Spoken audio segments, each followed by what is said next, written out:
Concord to launch legislation there, or? I'm not aware of any. There might be. But no, in Massachusetts is we are actually working closely with partners there, where they're looking at this same kind of model. And of course, we're part of the Regional Greenhouse Gas Initiative, which is a collaboration or consortium among states in the Northeast and Mid-Atlantic that have dealt with a similar issue of the carbon releases from electricity generating facilities. So there are models for that kind of collaboration, but even within that, somebody had to go first. Somebody had to be willing to say, we're going to look at what it might look like within an individual state. This question comes up on any number of policies, of course, that the state looks at.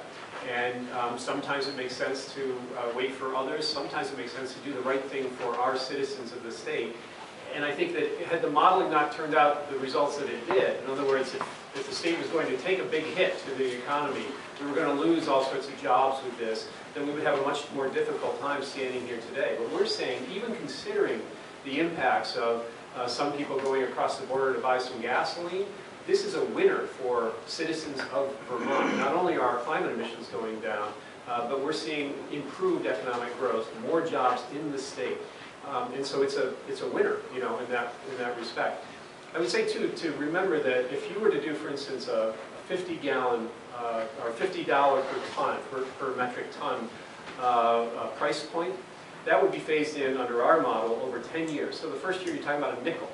A nickel increase in the price of gasoline, it changes every other day, more than a nickel. So I don't think you're going to see a huge exodus of people in the state to cross over to New Hampshire or any place else to save a nickel. Indeed, the taxes already vary much more than that, state by state, as it is. Indeed, you go to Burlington and you're going to see a 20-cent price difference, and you'll find here in Montpelier or Barrie. So I just don't. I think that is a little bit overblown.